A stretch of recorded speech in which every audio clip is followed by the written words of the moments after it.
Assalamualaikum warahmatullahi wabarakatuh. Izin memperkenalkan diri, saya Rina Rayani Zarani dengan NIM 23501914145. Pada kesempatan kali ini, saya akan menjelaskan review tentang materi spektrofotometri UV visible.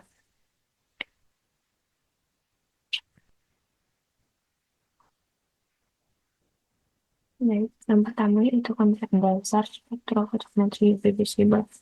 Spektrofotometri UV visible ini bekerja berdasarkan penyerapan cahaya ultraviolet, yakni pada panjang gelombang 200 sampai 400 nanometer dan cahaya tampak pada panjang gelombang 400 sampai 800 nanometer oleh molekul.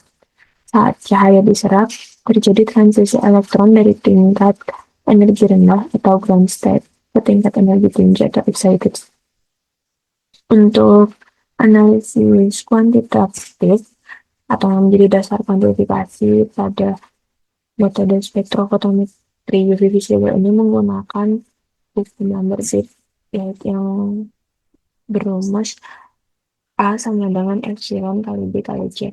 A di sini adalah absorbansi atau serapan, terus epsilon di sini adalah absorptivitas molar, B adalah panjang lintasan. Panjang lintasan ini biasanya diukur dari ukuran kuvert, dan C ini konsentrasi.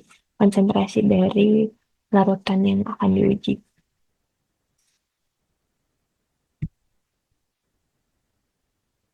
Selanjutnya itu senyawa yang dapat dianalisis dengan metode spektrofotometri. Secara kimiawi, secara sifat kimia, senyawa yang memiliki gugus homofor dengan gugus auxokrom. Gugus homofor di sini secara bahasa berarti sistem atau gugus atom yang menyebabkan terjadinya absorpsi radiasi pada daerah UV visible akibat transisi dari pi ke pi bintang.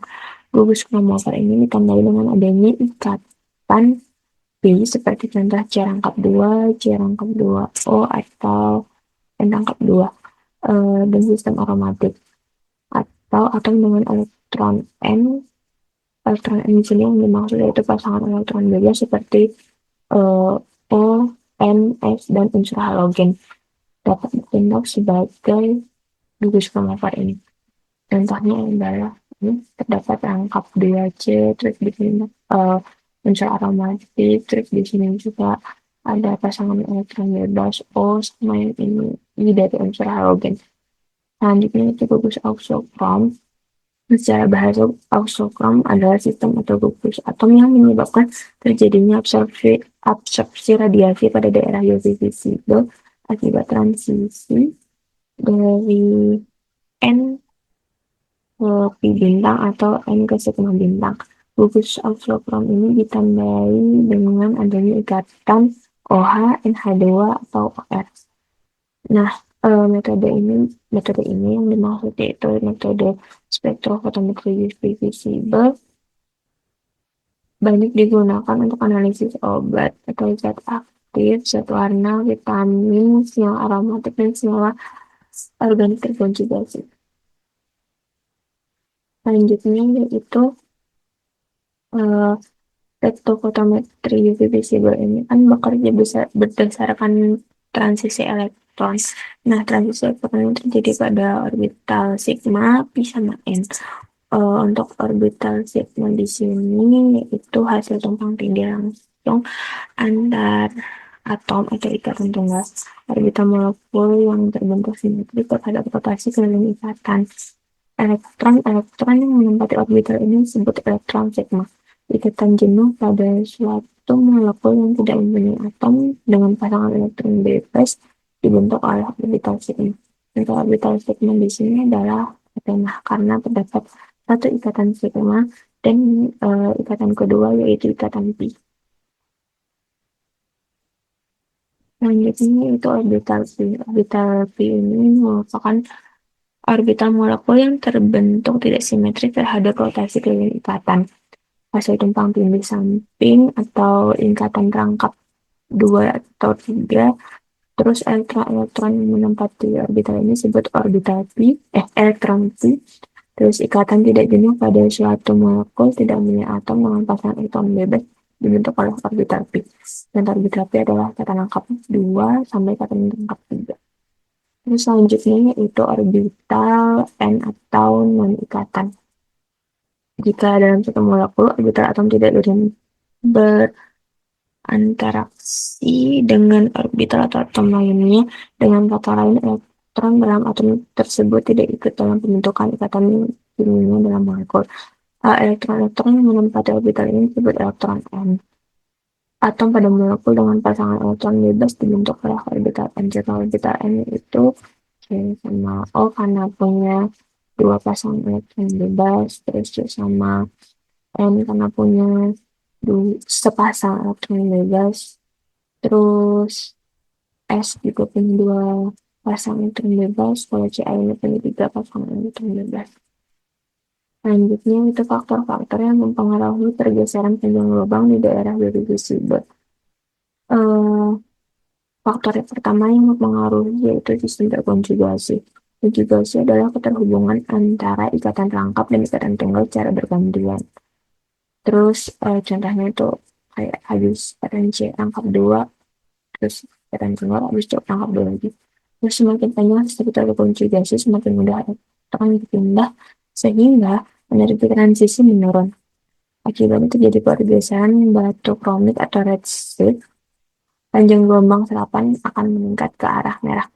Makanya di sini biasanya dibilang batu kromik itu pergeseran merah gitu.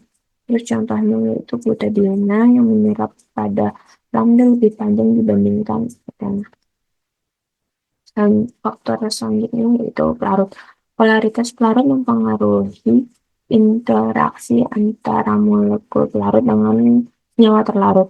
Pada pelarut polar, orbital non-bonding atau N lebih distabilkan dibandingkan orbital di bintang, sehingga pertama transisi N ke pi bintang mengalami pergeseran hexokromic atau pergeseran biru blue shift. Terus lambda menjadi lebih pendek. Terus untuk yang kedua, transisi pi ke pi bintang dapat mengalami batokromik shift atau biasanya pergeseran merah tergantung polaritas pelarut. Contohnya yaitu aseton dalam air, di sini bersifat polar mengalami pergeseran lambda maksimal ke arah yang lebih pendek dibandingkan dalam pelarut non-polar. Terus faktor yang ketiga yaitu perpaduan kromofor dan ausokrom. Gugus kromofor di sini kan bersifat penyerap cahaya. Terus ausokrom yang tidak menyerap cahaya sendiri, tetapi meningkatkan intensitas dan memperpanjang lambda maksimal. Jika ausokrom terikat pada kromofor, maka terjadi pergeseran batokromik dan peningkatan intensitas serapan. Contohnya yaitu nitrobenzena.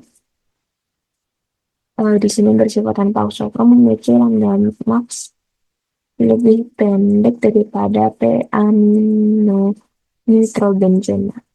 Dan di sini bersifat dengan ausokrom NH2. Terus selanjutnya itu faktor yang keempat, larutan elektronik atau transisi elektronik. Nah, pergeseran panjang gelombang juga ditentukan oleh jenis transisi elektron yang terjadi. Contohnya yaitu sigma bintang memerlukan energi besar, jadinya lambda pendek dan berada di daerah UV yang jauh. Terus N ke sigma bintang energi lebih kecil, lambda sedikit lebih panjang. Untuk pi ke pi bintang terjadi pada sistem terkonjugasi, maka lambda lebih panjang. Selanjutnya itu N ke pi bintang, energi lebih kecil lagi dan lambda makin pendek. Jika struktur senyawa berubah misalnya karena konjugasi atau larut, maka jenis transisi yang dominan juga bakal berubah, menyebabkan pergeseran spektrum absorpsi. Selanjutnya itu instrumentasi spektrofotometri UV visible dan fungsinya. Kayak ini gambar yang lebih besarnya, terus untuk bagian fungsi utamanya. Yang pertama di sini untung lampu sinarnya ya. Untuk sinar visible atau sinar tampak itu menggunakan tungsten. Terus untuk sinar UV itu dari deuterium lamp. Selanjutnya itu di sini ada lensa Fungsi utamanya itu untuk memfokuskan dan mengarahkan cahaya. Selanjutnya itu shutter untuk mengontrol atau menghalangi jalur cahaya. Terus sampel di sini sudah dimasukkan ke dalam kupet. Kupet yaitu tempat wadah atau tempat absorpsi cahaya terjadi oleh zat yang dianalisis. Terus selanjutnya ada lensa lagi. Terus habis lens ini ada slit. Slit ini berfungsi mengisolasi dan mengarahkan pita panjang gelombang ke detektor. Terus ada grating berfungsi memisahkan cahaya yang terlewati sampel menjadi panjang gelombang menyusunnya atau spektrum. Terus ada 1024 elemen diode array, yaitu detektor yang mengukur intensitas cahaya pada semua panjang gelombang secara simultan atau mengubahnya menjadi sinyal elektronik. Selanjutnya yaitu prinsip dasar analisis.